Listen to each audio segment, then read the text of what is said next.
കുറച്ചാൾക്ക് പണം കൊടുത്ത് കുറച്ചാൾക്ക് പണം കൊടുക്കാത്തത്. അള്ളാഹ്ക്ക് ഇപ്പൊ പണത്തോട് വലിയ ഇഷ്ടമുണ്ടോ? ഇല്ല. അള്ളാഹിന്റെ ഇഷ്ടത്തിന്റെ അടയാളാണോ ഒരാളുടെ ബിസിനസ്സിൽ ബർക്കത്ത് കിട്ടാൻ? അല്ല അല്ല അല്ല. അങ്ങനെയെങ്കിൽ എങ്ങനെ ഫിറോൻ പണക്കാരനായത്, കാറൂൻ പണക്കാരനായത്, എങ്ങനെ അബൂജഹൽ കോടീശ്വരനായത്? അള്ളാഹിന്റെ ഇഷ്ടാനിഷ്ടത്തിന്റെ മാനദണ്ഡമൊന്നും അല്ല സമ്പത്ത്. ഇഷ്ടമില്ലാത്തവർക്കും ഇഷ്ടമുള്ളവർക്കൊക്കെ സമ്പത്ത് കൊടുക്കും.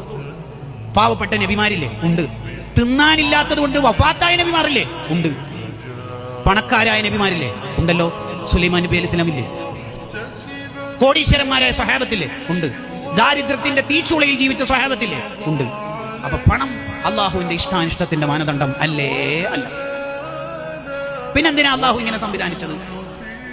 പണക്കാരന് പാവപ്പെട്ടവനോട് കമ്മിറ്റ്മെന്റ് ഉണ്ടോ എന്ന് അറിയാനാണ് ചിലരുടെ കയ്യിൽ പണം കൊടുത്ത് ചിലർക്ക് പണം കൊടുക്കാതെ അള്ളാഹു ഇങ്ങനെ നിരീക്ഷിക്കുന്നത്.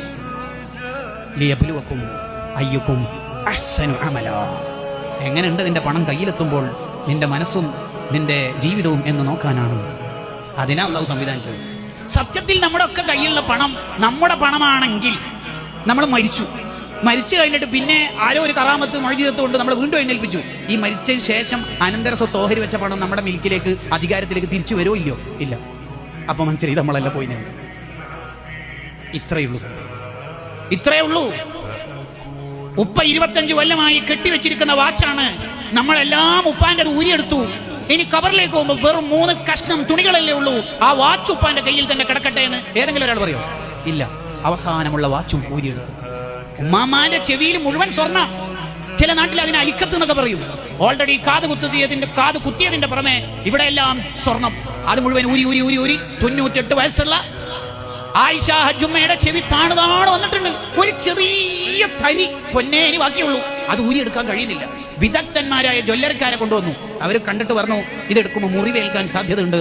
ഏതെങ്കിലും ഒരു പേരക്കുട്ടിയായ ആയിഷയോ ഫാത്തിമയോ അല്ലെങ്കിൽ ഫൗസിയോ പറയോ കിടക്കട്ടെ ഉമ്മാമാന്റെ ചെവിയിലും? ഇല്ല.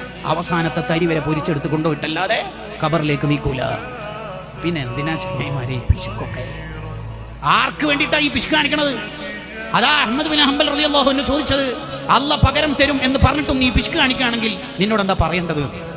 അല്ല പകരം തരും എന്നല്ലേ പറഞ്ഞത്, എന്നിട്ട് എന്തിനു നീ പിശുക്ക് കാണിക്കുന്നു എന്നാണ് അഹ്മദ് ബിൻ ഹംബൽ റളിയല്ലാഹു അൻഹുവിന്റെ ചോദ്യം.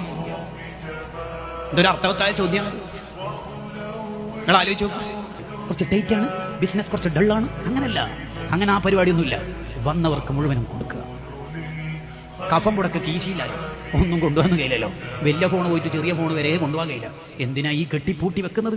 ഉള്ളത് കൊടുത്താൽ അവിടെ ബാക്കിയുണ്ടാവും.